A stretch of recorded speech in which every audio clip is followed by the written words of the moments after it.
So we used to do meetings once upon a time because we would have all this information that comes through the organization, and that led from having one administrative meeting a month to then having 2 meetings a month because we didn't have time to talk about submissions and editorial and acquisitions in the same meeting. So then we had a meeting every other week all the time.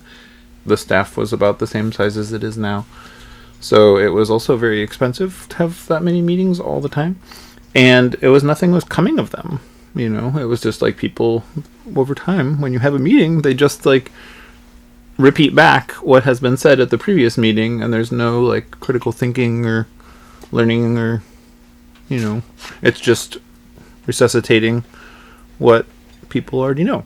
And then this evolved because we felt like we had spun that into so many meetings that we were then like, oh, we should have check-ins with people when they need check-ins, and then have editorial, you know. And so now we're going to break it out to having 2 editorial meetings a year, and then things like this maybe once a month to focus in on a specific subject. This time we're going to talk about acquisitions, and we're going to take it apart and we're going to put it back together. We're going to go back to real nuts and bolts and back to basics, because that's often the thing that leads to dismantling a task back to why we do it and how to make it better. Acquisitions is how new titles are added to the catalog. Why do publishers acquire new books? Because that's how they make money. That is the relatively skeptical view of the matter. To build their identity as a brand. Ooh, that is very good. Yes, yes. And customers always want to see something new. It is like if you don't acquire new titles all the time, people forget about you. You know, and that was a real bad trend of like 2007, where like publishers would ease towards bankruptcy, and their solution would be to stop publishing new books, which just like causes them to like shrivel up further. If you don't publish new books, people just forget about you. And like from a sales perspective, yeah, there's no reason to like approach a customer if you don't have something new. Like you can go back endlessly and be like, do you need more of this thing that you've bought before? And they might not that week. It seems like the magic number is like if you have 6 things they want, they'll always need something from you. You know, 3 other pragmatic things are: you want the title in question to fit easily into your existing core competencies, so it's seamless. You don't want to have to like invent new wheels. You don't want to have to do extensive research or learning about a new subject.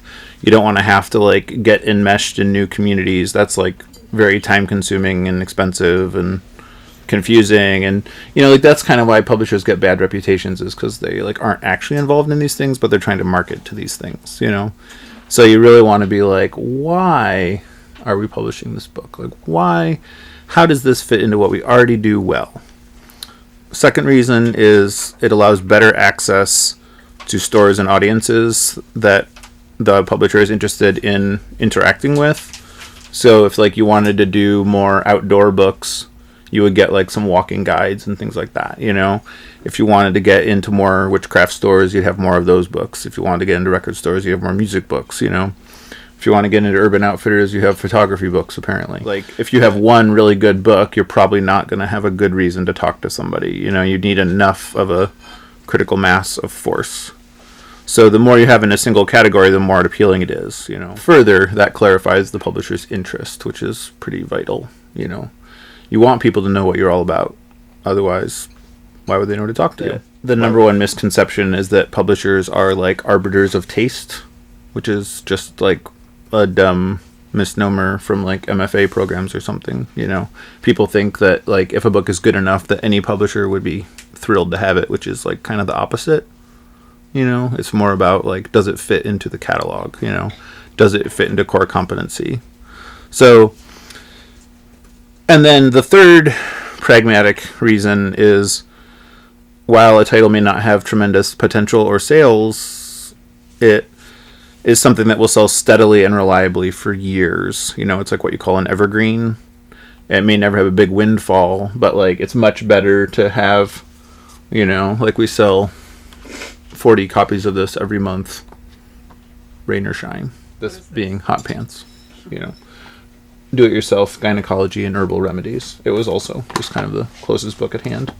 Originally published in 1993, these things don't tremendously change, you know. So you know, like we never had a big hit with that book, but it's more like it's never going to go out of style. So why is a book a bad fit? Not good, intelligently done, writing. Or lots of bad information, but also the lack of good graphics and a really appealing cover. Very like lack of credibility and just like incoherent design, like bad. Yeah, I'm just not.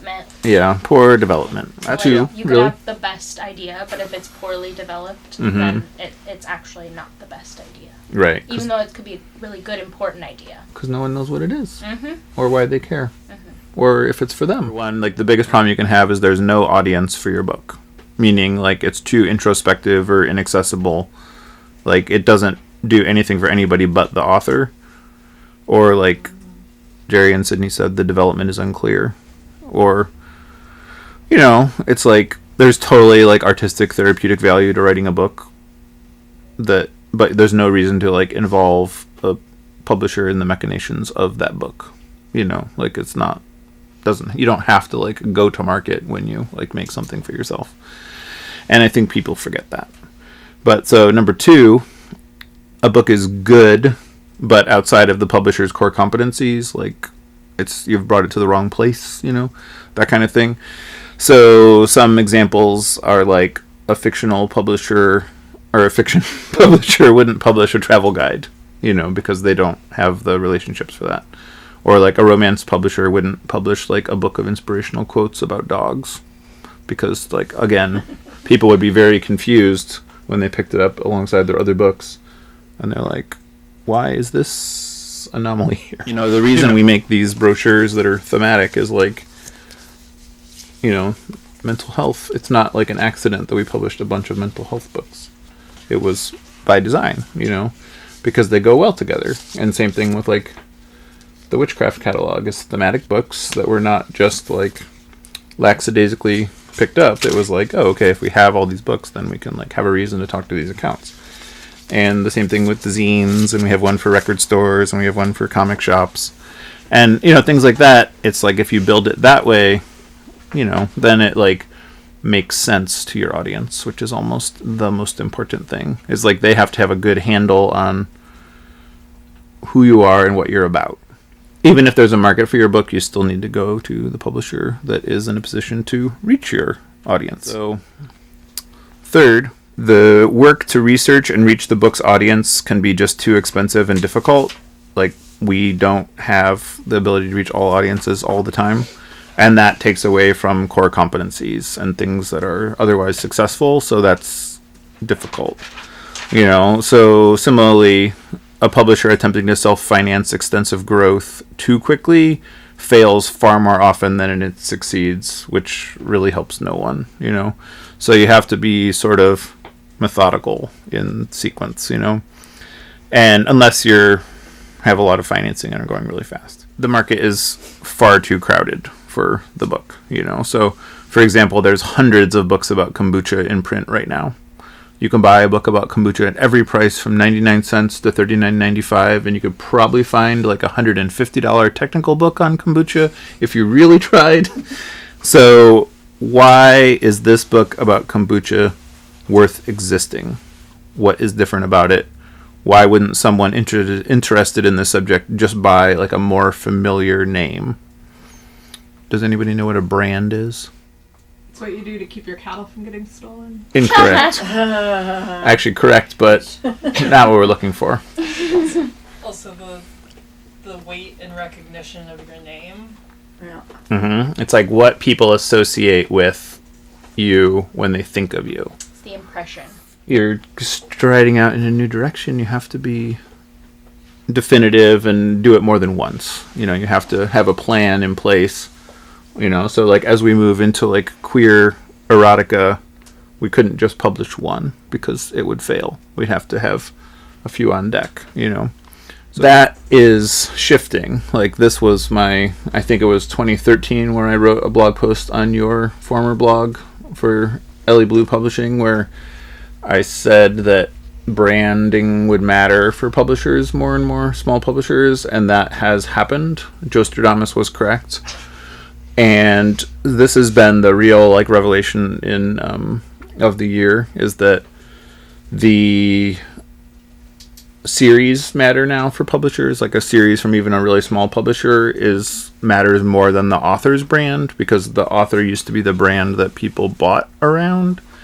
And now you'll see it all the time where like a publisher will have a series that'll have every book by a different author, and they will all sell because people are stocking the whole series. Or similarly, like if you look at like a Penguin book, they always have the penguin on the cover. You know, like that's them trying to lean on their brand if it's like a book that you don't know about, or if it's like Morrissey's autobiography or something like that, you know.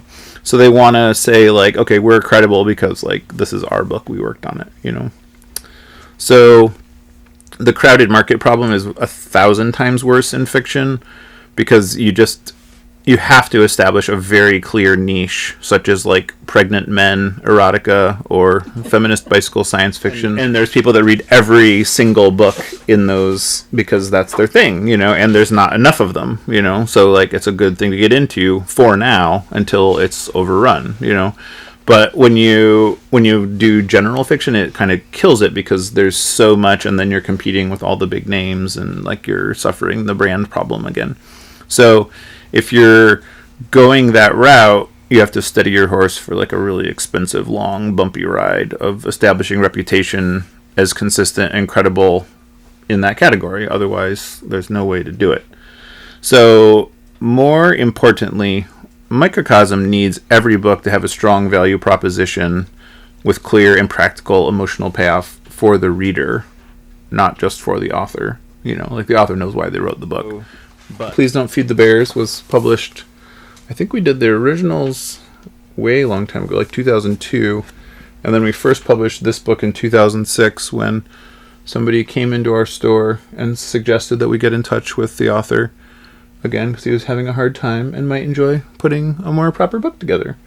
So we did, and then this has gone through 3 printings, so that's, you know, and they're 5,000 a piece, so it's substantial. Like we've done a lot, and it's a pretty unorthodox book, but you know, that was us approaching the author and, you know, having some success with that, which can be a pretty good way if you're kind of on the same page. And Make Your Place was sort of the opposite, where the author had made a series of zines that we published, and then we suggested that they make a proper book, and they said no one would be interested in that.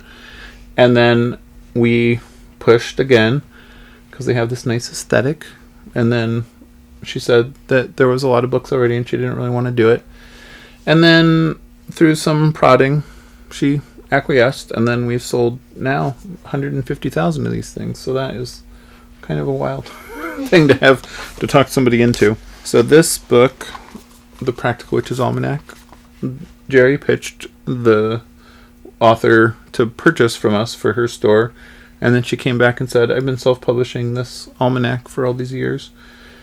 And we did it as a drop-in, meaning there wasn't like advance notice to the industry. We printed within a month, and we immediately sold out of the printing. So we doubled our printing the following year, and we're now into the 3rd printing of that doubled printing. So we should have started with 7,000 is what I'm learning from this. So I had 3 calls already this week for that, the 2020, asking when it's arriving.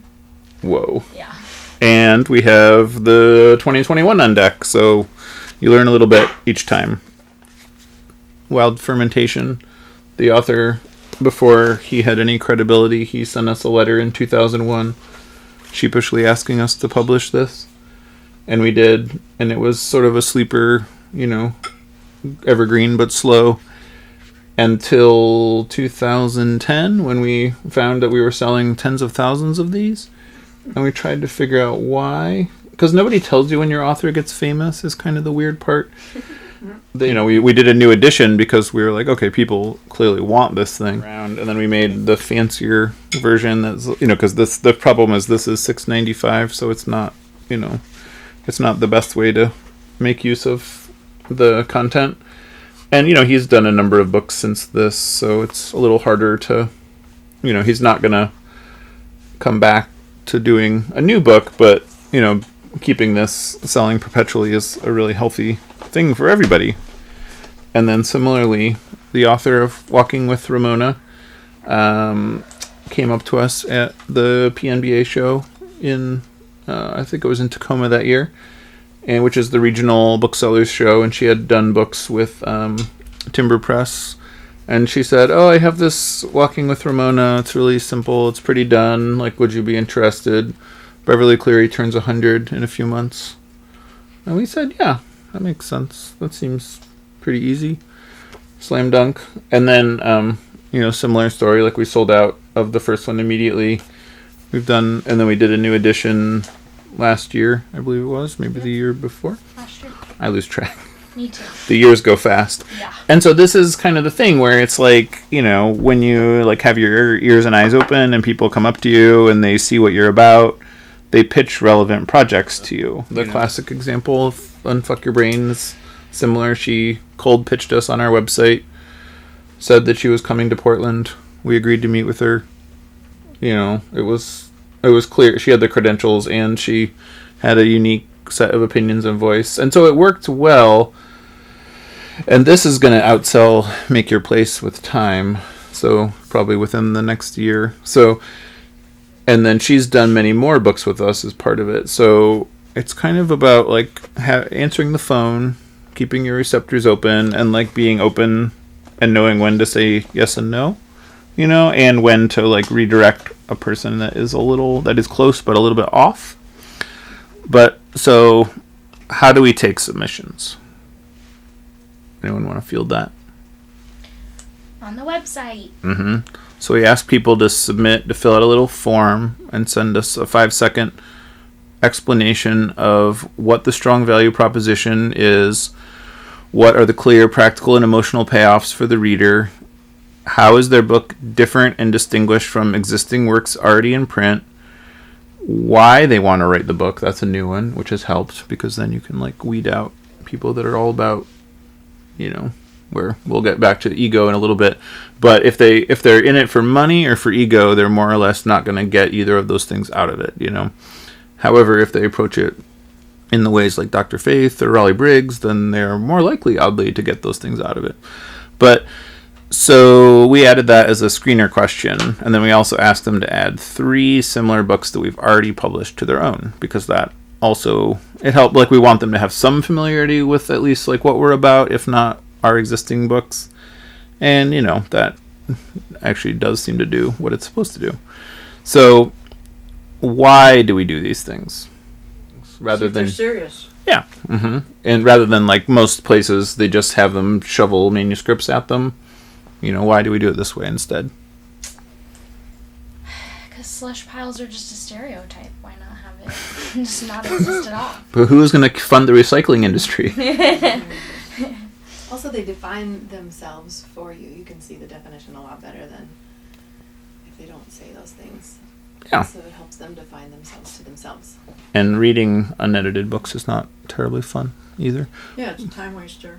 Mm-hmm. You know, you can funnel it a little bit for a better, Tighter, yeah. percentage of, you know, odds that it might be a good fit. Yeah, it is. Takes less time and it's high rate of success.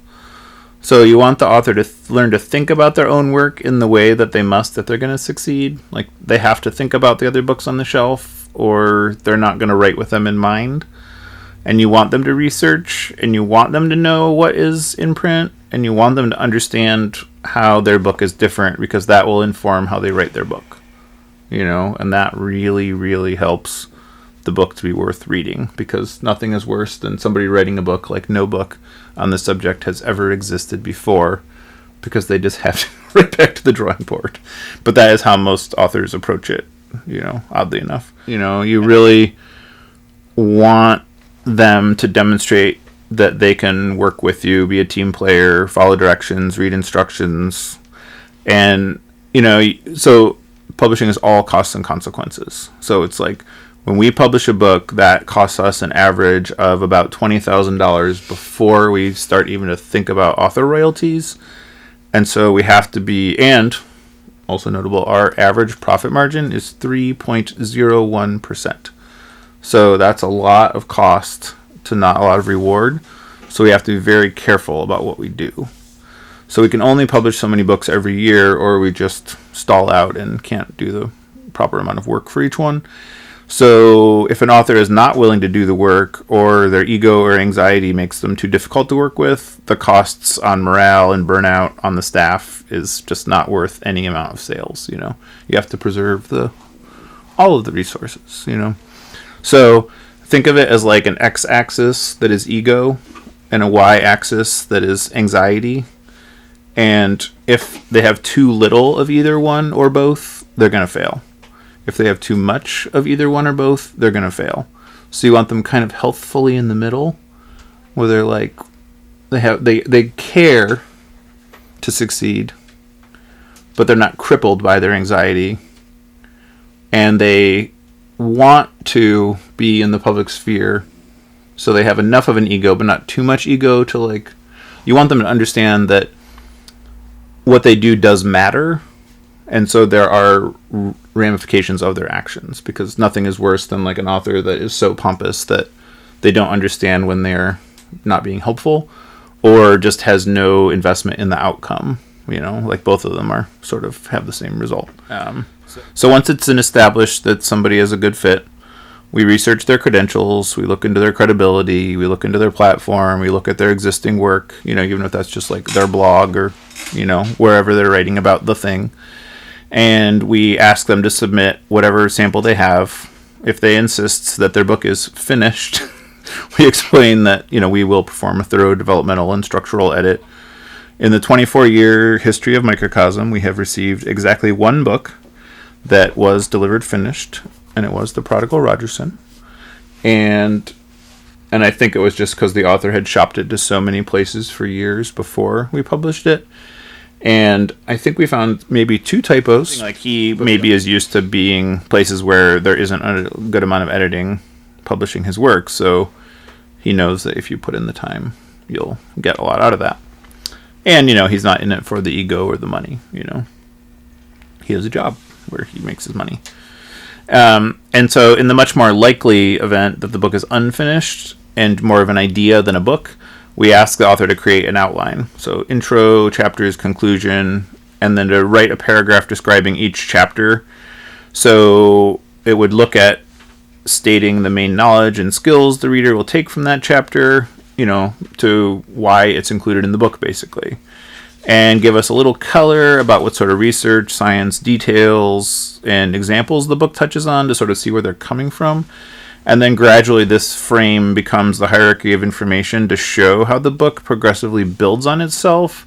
So, how it's a book. Because it's like a book is not just like a certain number of words or like a certain number of essays or pages. It's like, to be a book, it has to, go somewhere from beginning to end. Like, you wouldn't, if you read it out of order, it would make less sense.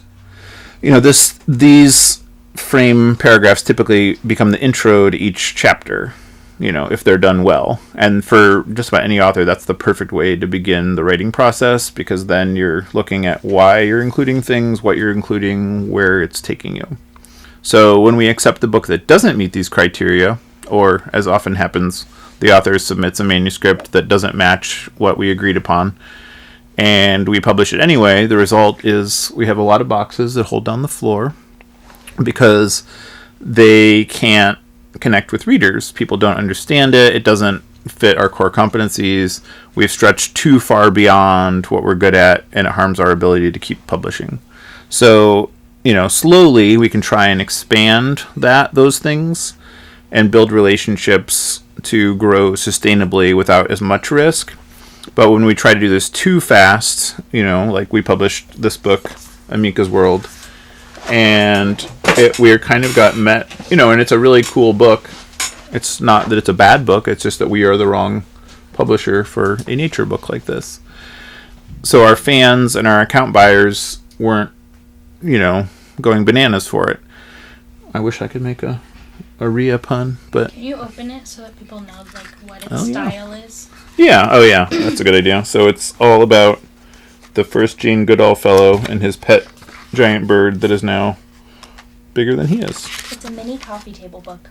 Yeah. Mini copy paper nature. And this book. thing is 7 feet tall now. So We should have done the book 7 feet tall. the book, when they the book account people could look at the giant life-size cutout of the bird, they like understood it that way. But I guess everybody can't have a giant cutout of the bird in their store. I wouldn't give up on that book. No, it's not dead yet. But that's the kind of thing. It was a little too fast, too soon. Never give up. And when you say we can build relationships, or like, do you mean put another book out that's in the pet realm so that then you have 2 things to offer them? Yeah. Anyway, Like a do not pet? something like that, or something that fits, like that, like a book that is sort of between those two. So like that book works because we can sell it as a comic book. We can sell it as a book that is like in the mental health category because it's about service animals. We can sell it in the adjacent worlds. It's not relying solely on nature. Mm-hmm. But so those things, that's a good example because it helps. And so, there was a time when books like Unfuck Your Brain were just snoozers and horribly unpopular and nobody cared. And then so, the world changes also is part of it. Trump was elected. Yeah, that was probably the largest factors. People were ready to unfuck their brains, and they were ready to recognize that their brains were fucked after the election. If the book is a clear slam dunk, we proceed.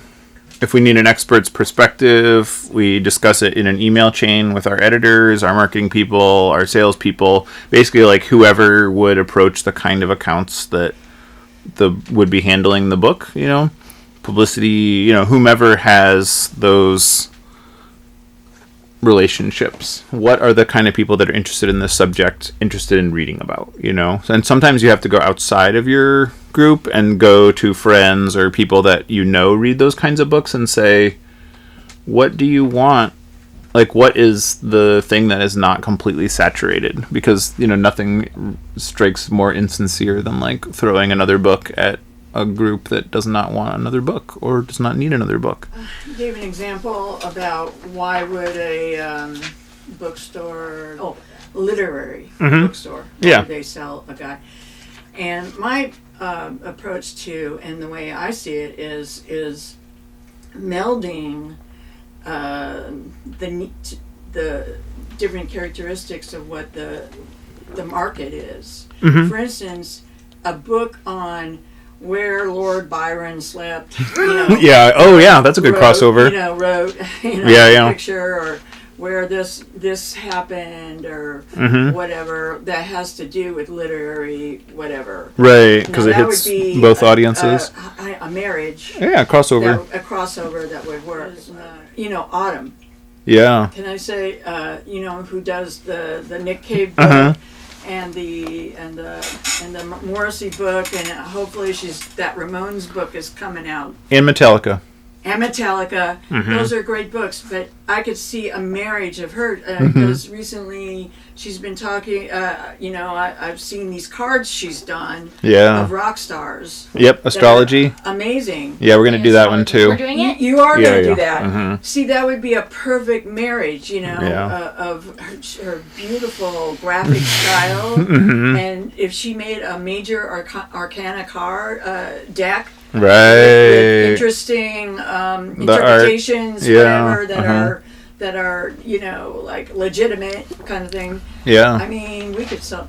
I can say we can sell tons of that. We can sell it to record stores. Yep. We can sell it to occult metaphysical stores. Just all kinds of general bookstores. Blah blah blah. Yeah, total. So I'm really curious about the trend you said the market has found, that like the series of books is really strong right now. Like that's, I think, why we saw so much success with Dr. Faith putting out so many books. Like they all kind of carry each other. So do you think that's something that nonfiction authors should try and think about and be strategic about? And fiction authors. Yeah, that's true. It's always been fiction. Like, you're going to sell more books if there's more books that people have to buy because they bought the one book. And even, like, the introducing series, those graphic guides, it's the same idea. It's like they're all different authors. They have hundreds of books in the series, and it's just kind of a slam dunk where it's not a debut book from a debut author. It's like, oh, it's the newest book in the series. Yeah, totally. Yes, in the neon hat. I have a question question. What are our best practices, or what are the best practices that we could do for diversifying our author pool? So it's the same as anything else. It's like you have a funnel, and it's everything that goes into the funnel determines what comes out of the funnel. So if you're only promoting yourself in the UK, you're only going to get UK authors. If you're only marketing yourself, in a specific subject, that's all you're going to get. And like diversity is exactly the same way. It's like if you're pushing yourself to those audiences, that is who you'll get. That's who will submit. That is, and you don't want it. You never want it to be just somebody's diversity is their reason for publication. You want somebody's diversity is the stepping stone that makes their perspective different for writing the book. That makes them as valid as anybody else writing a book, So when you look at it that way and you go to events, you promote yourself in communities, the curious thing about Twitter that seems to have really struck me is that when you promote yourself sort of blindly that way and say, like, we want diverse authors, the people that come are not the diverse authors. The people that come are the people that are like, oh, I want to get published. I see an opportunity for me. And that has been very fascinating. But again, when you promote through channels that have diverse people, potential authors, prospective authors following, that's how it's like anything else in the world. What, the people that see it determines who submits, and then they also have to have a sense that you are the right fit, you have a core competency with this subject, etc. So that's sort of the other trouble is like we get a lot of people that want to write fantasy novels or poetry, Christian books or whatever, and it's just not a good fit, because they've like never looked at our catalog of what we do. And then the most fascinating thing for us is almost all of our authors were once people that bought our books. So that has also been, and same thing with Henry and Glenn. The author was familiar with who we were through other means from books we had done years prior, and came to us when they wanted to make this very mainstream book. We should talk about coloring books. I always find coloring books to be really interesting, like discussion of acquisitions and how you decide if something's worth. So there's two. Because there's lots of great ideas for coloring books. Right. So you have sort of three modalities with coloring books. You have, so the era of stress relief coloring books is more than dead. Like it's been so thoroughly saturated that there are so many books of coloring mandalas, if that's what you want to do with your life, that another one never needs to be published in the history of the world, or in the future of the history of the world. And so what you want to do is, adult coloring books are okay, but you need to have a different, a similar like thematic leg other than it being a coloring book. So you want it to, the subject matter needs to fit in somewhere. And it needs to be colorable is the other important leg. People forget that part, oddly enough. And I can't tell you how many times we've had to redirect the artist to make the pages able to be colored. Yeah. Because and oftentimes they don't want them to be colored because they believe it will ruin them. Mm-hmm. Oddly enough. The badge one is coming out pretty quick. Oh yeah, my badge is at the printer now. So that will be... Awesome. That's a good example. It's like has a clear audience, it has a clear perspective, it has a clear subject, and it has a clear set of retailers that would sell it, and plenty that will know to avoid it. There's never a lack of interest in a women's vaginal area. Mm-hmm. Yeah, and so especially if it looks like a trendy mermaid. And that is, it's like the author believes, I think, that it is like a sex ed book, which no retailer will probably see it that way. And there are plenty of stores that will keep a very wide berth from it, but those aren't the ones we're concerned about. We're worried about the ones that want it. And, like, if I may interject, too, like, every potential customer I've talked to about that book thinks it's awesome and hilarious, and they do believe that in some ways it is education because it's like destigmatizing something that's so stigmatized. Yeah. So, and like we talked about at the beginning, like as an author, what you're bringing, if you believe it's doing something for a reader, Yeah. that's what matters about your idea. Right. Yes. And it's also going to be our first ever book of poetry. So that would be... I don't think we ever would have done a book of poetry. So, This makes it saleable yeah. because it's not Yeah. just a book of poetry. It's like a ridiculous book of rhymes that are silly but have a point. Yeah. And, and it's like you can't, well, plenty of people take themselves too seriously, but the book works because the author doesn't. Yeah. Who should write a nonfiction book? Like, who do you have to be? What experiences do you have to have? How much experience? Should you have a degree? Should you have, like... This is an excellent question. A person should write a book when they find no book that exists that services their interests. Like, if they have... No book exists that services their interests. Like, they have interest in a subject matter, and they've read all the books, and they've found them all lacking in one way.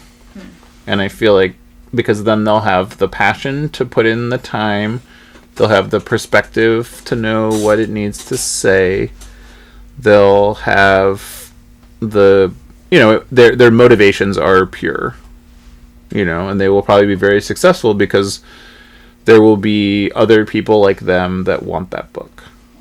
And that has forever been a good guide. Because so the biggest mistake people make is they try to write a book for everyone, and that is impossible, and there is no everyone. You have to think of who your person, like who it is for, specifically. And when you approach writing a book that way, it solves all of those problems. It connects all your dots because it's a book for you and people like you. And there's always people like you. Yeah, Feminist weed farmer. Yeah, that's a good example. Right. There were like adjacent books like that, but nothing quite like it. And it is not by a woman of color. There are other books by a woman of color, but it wasn't like central to their framing. And there's a lot of books that have the same information, but maybe have like different presumptions and biases about the reader. And I feel like that is like she's not trying to take that out of it. She's putting that front and center. And similarly, like there's a lot of gardening books, but like this book is the only book that teaches you how to grow your garden inside your apartment. What's the title? Home Sweet Homegrown. It helps to have read all the books, but that's the best education. Yeah. Because then you know how they're structured, you know what the arguments are, you know what to say and what nobody cares about. Yeah. Can you talk about If You're Freaking Out, Read This? I'm really curious about the origin story of that book, because I think it's such a cool idea, but also there might be other things like it. How did you know it was how was it special enough, I guess? Yeah. So If You're Freaking Out, Read This had the funniest origin story because the author's friend submitted it to us when it was just, I think, 10 pages. Why was their friend our friend, or their friend was just bold? The author just has a lot of anxiety. I mean, the author is Would you believe it? freaking out, you might say. And so yeah, I think it was that simple, and we did a lot of development on it, and so the amalgamation of workbook and self-help book, I think, was sort of in the perfect stride, and then our ability to have published similar books was good. And so the real, the honest truth is every other book like this book is targeting therapists, professionals. Yeah, it's like not for a young person that's struggling. And I think the reason this was successful, and the thing that's definitely different about it, is it's aimed at a younger person, but it doesn't feel inauthentic. Whereas a lot of the stuff that's written to YA is completely insulting because it's written by a 40-year-old therapist that wants to tell kids how to not freak out, who has never once freaked out. So I think we had the perfect balance of like, we had the freak out person and the 40-some-year-old therapist paired together to, round out like, okay, is this actually dangerous advice? Is this good advice? Like, does this help young people? Does this feel authentic? You know? And she has, like, a pretty solid social media, too, but I do think that was less here. I think it was mostly that it feels like as much as there are so many books like that, they're often a professional selling a service where they're like, get your DBT here, whereas this book is like advice from someone that's been there, which is weirdly, I don't know, I feel like that is weirdly off limits to most publishers. Yeah. What's the hardest lesson to learn about acquisitions? Not to buy to your own taste. Like to select it based on how well it fits the catalog, not like falling in love with it. Because it's like you can fall in love with a lot of bad dates in the world. True that. And they will not. You might be in love with them, but they will not love you. And it is. So yeah, you think about it that way, and you're like, okay, what is the lesson? Is to like put in the time to test it, to make sure it holds up. Yeah. To make sure there's an audience that we can get that to that audience, and the person will work with us. And it's so it's the thing is like Amika is not over yet, but we didn't sell. I think we're still 2/3 in the hole on Amika, so it's it was not because the author wasn't working. It was things take their time. It was just because it was not the right book for us to publish at that time. Yeah. It's a sleeper, but I still can see we're gonna sell it out. God damn it. Okay. It's the spirit. Before I retire, we're gonna sell it out. What is the most recent thing you've learned about acquisitions? The spirit of education. Oh, yeah. Something you're still learning or just recently learned or need to learn. The things that I take for granted, I have to spell out for other people.